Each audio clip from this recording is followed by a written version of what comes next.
Hello friends, welcome to SSC coaching centre. दोस्तों, आज का वीडियो बहुत इंपॉर्टेंट होने वाला है क्योंकि सभी प्रश्न रीजनिंग के हैं और वही प्रश्न हैं जो परीक्षाओं में पूछे गए हैं।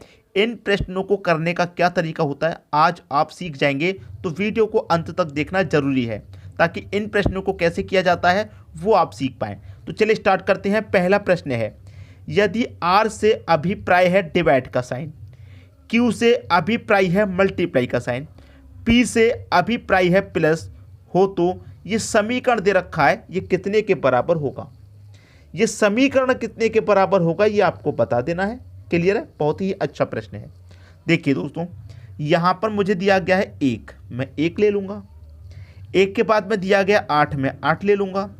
आर दिया गया है, तो आर से अभिप्राय क्या है? डिवाइड का साइन, तो आर की जगह हम क्या ले लेंगे? डिवाइड का साइन। फिर 9 दिया गया है, फिर 9 के बाद पी है, तो P से क्या दिया है? अभिप्राय है प्लस का साइन, तो P की जगह हम प्लस ले लेंगे। फिर 2 दिया गया है, Q दिया गया है, तो Q से क्या दे रखा है? Q से अभिप्राय है गुना, तो Q की जगह हम गुना ले लेंगे। फिर कितना दे रखा? 8 बराबर क्या आएगा ये बताइए। ठीक है दोस्तों, तो सबसे पहले क्या सॉल्व करते हैं? डिवाइड, तो 9 से डिवाइड करूंगा 18 को, कितनी बार में जाएगा? 2 बार में जाएगा। ठीक है, पूरे का सॉल्यूशन कितना आया? 2। फिर प्लस कितना है? 2 है, गुने कितना है? 8 है, बराबर कितना। अब क्या सॉल्व होगा? बोर्ड मास के नियम के अनुसार गुना सॉल्व होगा, तो 8 दुने का कितना हो जाएगा? 16। इधर क्या है? 2, बीच में प्लस का साइन, इसका गुना करने पर 16 आया। ठीक है, अब क्या हो रहा है? प्लस हो रहा है, तो जोड़ लीजिए 2 + 16 कितना हो जाएगा? 18 हो जाएगा, और ये आपके प्रश्न का सही आंसर हो जाएगा पहला ऑप्शन। बताइए, अगर किसी भी बच्चे की समझ में नहीं आया तो अभी कमेंट कीजिए।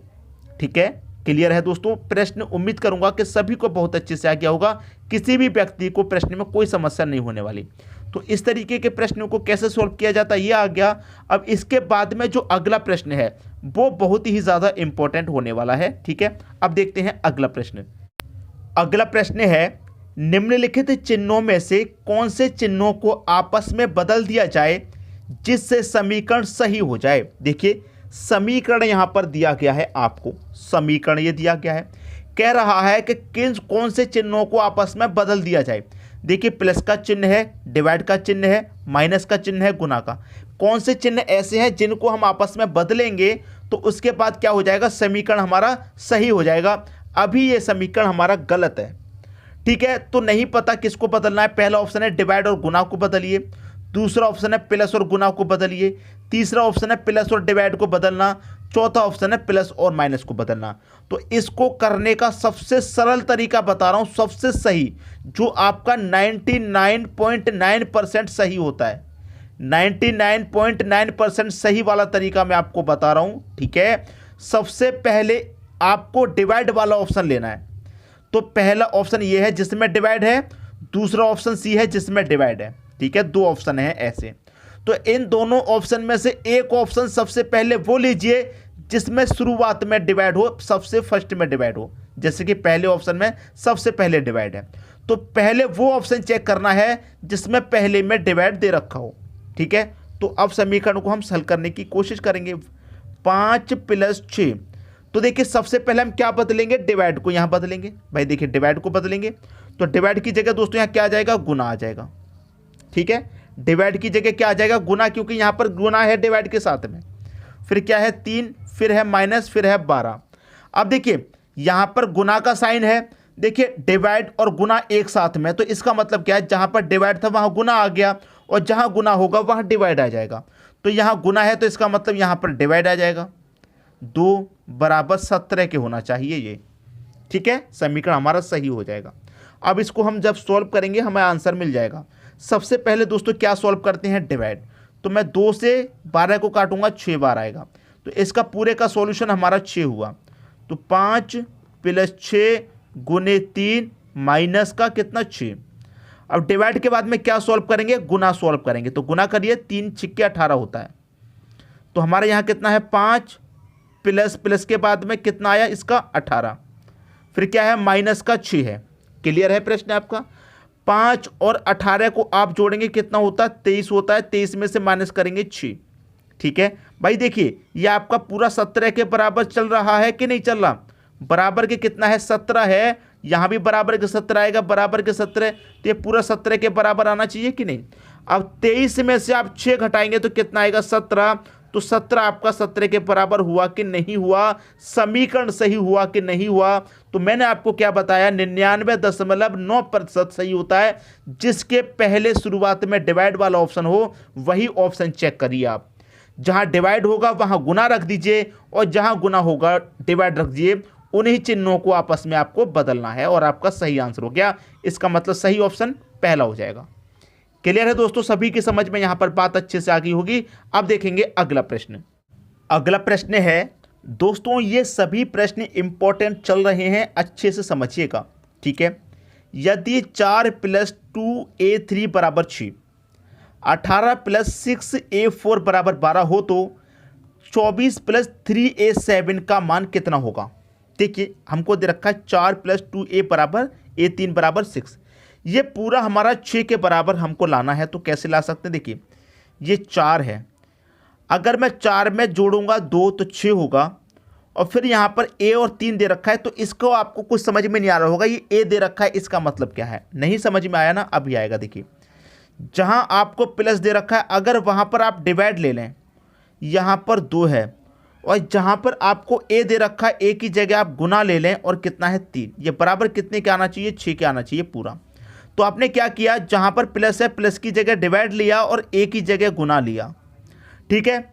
तो देखिए 2 से डिवाइड करेंगे, 4 में 2 बार जाएगा, तो 2 × 3 कितना आ जाएगा, 6 आ जाएगा कि नहीं आ जाएगा भाई। 2 गुने में कितना बचा, 3, 2 त्रिक 6 होता है।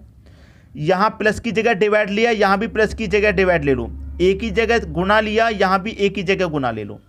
तो करिए सॉल्व, 18 प्लस की जगह हम डिवाइड ले लेंगे, कितना है 6, a की जगह गुना ले लेंगे, फिर कितना है 4, कितने के बराबर होना चाहिए, 12 के। तो 6 से 18 को कटाएंगे 3 बार में, तो 3 × 4, 3 चौके कितना 12 होता है कि नहीं, 12 आ गया आपका। क्लियर है। वही यहाँ पर कीजिए भाई, प्लस की जगह डिवाइड ले लो और a की जगह मल्टीप्लाई ले लो, आंसर आ जाएगा। देखिए 24 / 3 × 7, यही तो लेंगे, प्लस की जगह डिवाइड, a की जगह गुना। कर लीजिए सॉल्व, 3 से कटाऊंगा, 3 × 8 = 24 होता है, तो 8 × 7 बचा, ठीक है। 8 × 7, 8 × 7 कितना होता है भाई, 56 होता है। 58 नहीं 56, गलती से 58 लिख गया, 56 होता है, और 56 आपके प्रश्न का सही आंसर हो जाएगा। 8 × 7 = 56, 58 नहीं। 56 किस ऑप्शन में है, डी ऑप्शन में है। कभी कभी लिखते लिखते जल्दी में दोस्तों संख्याएं गलत लिख जाती हैं, लेकिन जो सही आंसर है वो आप पता कर ले सकते हैं क्या है। क्लियर है। तो 56 इस प्रश्न का सही आंसर होगा। अब देखेंगे हम अगला प्रश्न। अगला प्रश्न है 13 का गुना हम 12 से करेंगे तो 651 आता है क्या, करके देख लेते हैं। देखिए अगर मैं 13 का गुना 12 से करूं तो कितना आएगा। देखिए 13 का 12 से करूंगा, 13 का पहले 2 से करता हूं, तो 13 दूने का 26 का 6 कैरी का 2, 13 कम 13 कैरी का 2 15। भाई देखिए 13 का मतलब 12 से करेंगे तो 156 आता है, 651 दे रखा है, लेकिन कोई ना कोई लॉजिक तो ऐसा जरूर होगा जिससे कि 651 आएगा। ये क्लियर है दोस्तों, इतना तो कन्फर्म है आपको। अब देखिए यहाँ पर दे रखा है 41 का मल्टीप्लाई 23 से। भाई देखिए 41 का मल्टीप्लाई आपको कितने से दे रखा है, 23 से दे रखा है, ठीक है। तो कितना आता है भाई, कितना भी आए, यहाँ पर हमें कितना दे रखा है, 651 दे रखा है, तो यहाँ पर भी कोई ना कोई संख्या आएगी, लेकिन यहाँ में 349 दे रखा है।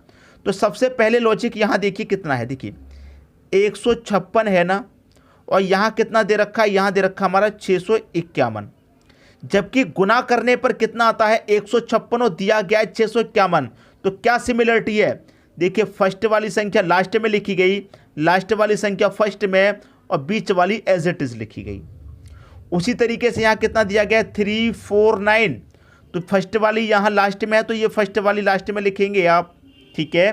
क्लियर है। और लास्ट वाली फर्स्ट में लिखेंगे आप, और यहाँ पर बीच वाली बीच में एज इट इज लिख देंगे, तो कितना हो जाएगा 943 हो जाएगा। क्लियर है, कितना हो जाएगा 943 हो जाएगा।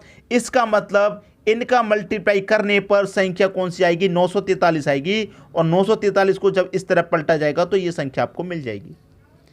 बात क्लियर है। उसी तरीके से पूछ रहा है कि इसका गुना यहाँ पर क्या आएगा। भाई गुना कर लीजिए सीधा सीधा, जैसे हमने फर्स्ट क्वेश्चन का किया था 13 और 12 का, तो उसी तरीके से यहाँ पर कर लो। 24 गुने का 22 कर लीजिए, क्लियर है भाई। 22 का हम 4 से करेंगे, या 24 दूने का कर लो सीधे, 24 दूने का 48 का 8, कैरी का 4, फिर 24 दूने 48 और कैरी का 4 कितना हो जाएगा, 52 हो जाएगा। 528 कर लीजिए, वही तरीका, फर्स्ट वाली संख्या लास्ट में लिखिए, लास्ट वाली फर्स्ट में लिखिए, बीच वाली एजेट लिख दीजिए, तो 825 आपका आंसर आ रहा है। 825 किस ऑप्शन में है भाई, बी ऑप्शन में दे रखा है, ये बिल्कुल सही हो गया। तो उम्मीद करूंगा कि सभी को प्रश्न यहां पर बहुत अच्छे से आ गया, किसी को भी प्रश्न में कोई भी समस्या नहीं होगी। अब देखेंगे हम अगला प्रश्न।